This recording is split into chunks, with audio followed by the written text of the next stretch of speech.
یہ بیت المقدس کا مسئلہ آپ کو سمجھنا اس لیے بھی ضروری ہے کہ آج پوری دنیا میں یہ ایک سب سے بڑا ایشو کیوں ہے۔ اس کی بنیاد یہ ہے کہ حضرت آدم علیہ السلام کے بعد سے وہ جگہ مقدس تھی، فرشتوں کی تعمیر کی ہوئی، لیکن جب حضرت داؤد علیہ السلام تشریف لائے تو آپ نے، چونکہ آپ کی حکومت تھی اس وقت، آپ بادشاہ تھے، آپ نے ایک مسجد تعمیر کرنے کا حکم دیا، لیکن آپ کے زمانے میں وہ کام نہ ہو سکا، تو اپنے بیٹے حضرت سلیمان علیہ السلام کو انہوں نے حکم دیا۔ سلیمان علیہ السلام بادشاہ بھی ہوئے اور داؤد علیہ السلام کی کرسی پر بھی فائز ہوئے، اور وہ نبی بھی تھے، رسول بھی تھے، امت بھی تھی آپ کی۔ اور سلیمان علیہ السلام کو تو اللہ تعالیٰ نے ایسی طاقت دی تھی کہ وہ ہواؤں پر بھی حکومت کرتے اور جنات پر بھی حکومت کرتے۔ تو سلیمان علیہ السلام نے کام شروع کیا۔ یہ وہ جگہ تھی جہاں موسیٰ علیہ السلام عبادت کیا کرتے تھے، اس جگہ پر سلیمان علیہ السلام نے ایک مسجد بنانے کا حکم دیا، اور یہ جنات بنانا شروع کرتے ہیں۔ اس کا ذکر قرآن پاک میں بھی موجود ہے۔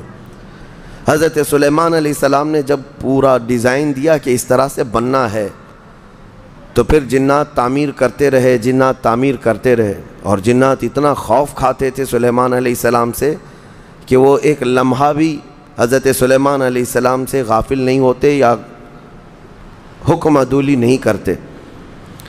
ہوا یہ کہ کام ابھی کمپلیٹ نہیں ہوا تھا کہ سلیمان علیہ السلام کا انتقال ہوا، تو جنات بھاگ جاتے، لیکن اللہ کی مصلحت، حضرت سلیمان علیہ السلام لکڑی لے کر یوں کھڑے رہتے تھے، اپنا عصا لے کر کے کھڑے رہتے تھے اور کام دیکھتے رہتے تھے۔ جب تک سلیمان علیہ السلام کھڑے ہیں، تیزی سے جنات بڑے بڑے پتھر لاتے، تعمیر کرتے رہتے تھے۔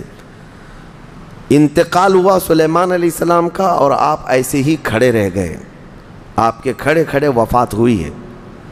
اور اس طرح سلیمان علیہ السلام کی وفات کو سالوں گزر گئے، لیکن آپ وہاں سے ہٹے نہیں، کیونکہ کام چل رہا تھا۔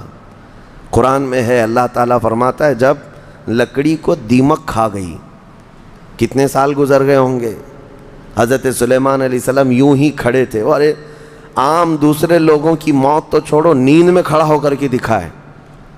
وہ اللہ کے نبی تھے کہ انتقال کے بعد بھی وہ کھڑے رہے۔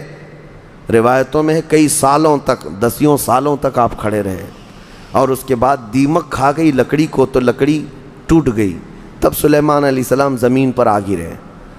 جنات اسی وقت جان گئے کہ یہ تو انتقال کر گئے ہیں، تب تک بیت المقدس کا کام کمپلیٹ ہو گیا تھا، جنات بھاگ گئے سب۔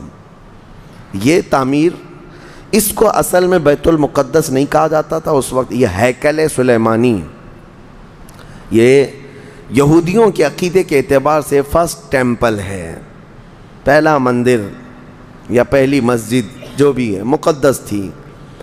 یہ ہیکل سلیمانی جو سلیمان علیہ السلام نے جنات سے بنایا تھا، اور سلیمان علیہ السلام کی کرسی جہاں لگتی تھی، اس وقت حضرت سلیمان علیہ السلام نے جنات اور سرکش لوگوں سے اور جادوگر لوگوں سے سب چیزیں جادو کی چھین کر اپنی کرسی کے نیچے دفن کر دیا تھا، سب ختم کیا تھا کہ کوئی جادو ٹونا یہ سب چیزیں نہ ہوں، کیونکہ یہودی جادو کے پیچھے بہت بھاگتے تھے، صرف جادو میں ہی دن رات۔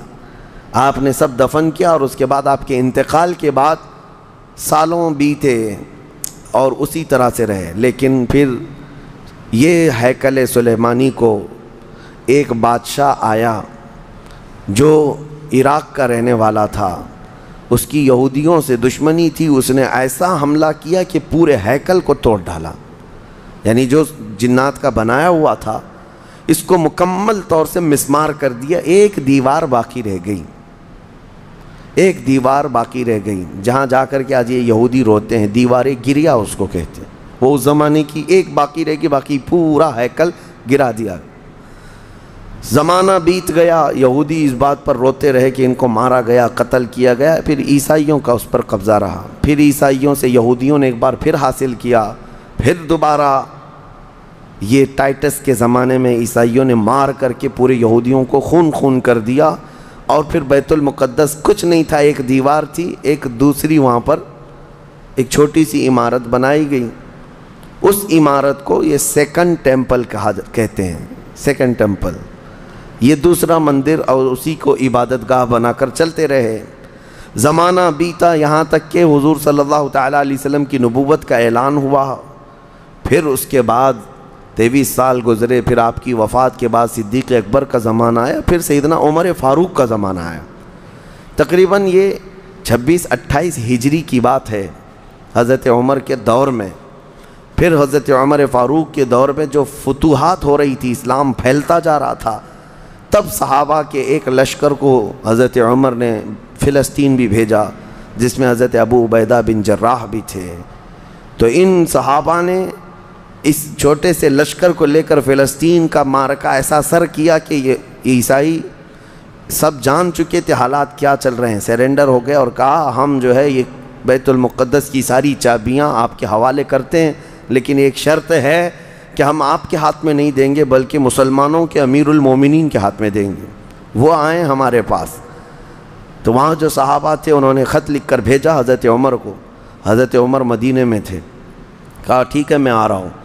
قبلہ اول مسلمانوں کے ہاتھ میں تھا، بیت المقدس آ رہا تھا۔ سیدنا عمر فاروق مدینے سے چل پڑے، ایک غلام کے ساتھ نکلیں اور ایک سواری ہے، ایک خچر ہے، اور دونوں بھی کس انداز سے جا رہے ہیں، ایسا امیر المومنین جس کے رعب سے قیصر و کسریٰ کانپتے تھے، لڑائی کی کسی کے اندر مجال نہیں تھی۔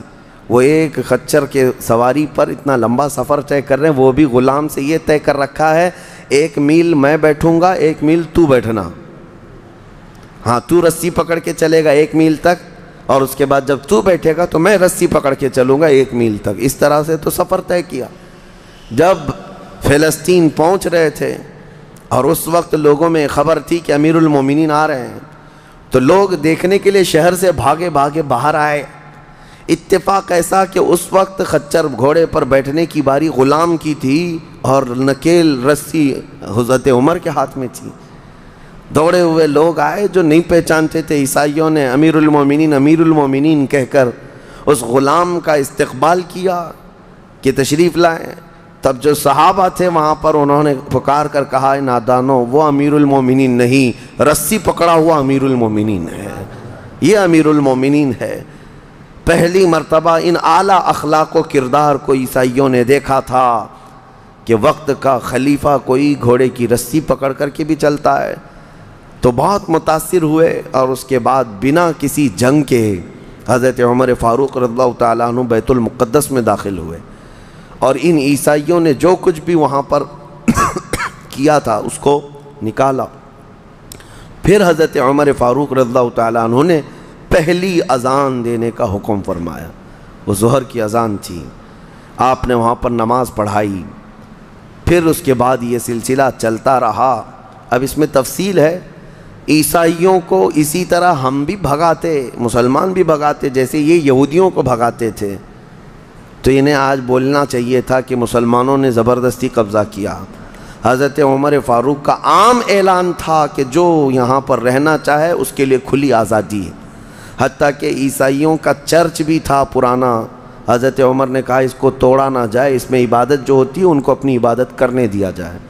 حضرت عمر چاہتے تو اینٹ سے اینٹ بجا دیتے، نکال کر صاف کر دیتے، لیکن آپ نے کھلی اجازت دی، اور عیسائی ویسے ہی باقی رہے۔ 400 سال تک یہ سلسلہ چلتا رہا۔ پھر فاطمی دور آیا، یعنی بنو عباس کی خلافت ختم ہوئی، فاطمیوں کا غلغلہ تھا، انہوں نے خلافت سنبھالی لیکن وہ مضبوط نہیں تھے، کمزور خلیفہ آئے، جس کی وجہ سے صلیبی طاقتیں جتنی بھی تھیں سب آ کر کے اس خلیفہ پر قبضہ جما لیا، اور بیت المقدس میں اجازت پہلے مانگ لی کہ ہمیں آنے جانے کی اجازت دی جائے۔ جب آنے جانے کی اجازت مل گئی تو پورے علاقے پر زبردستی غاصب قبضہ کر کے وہاں سے سارے مسلمانوں کو ختم کر دیا، بہت مسلمانوں کا قتل کیا۔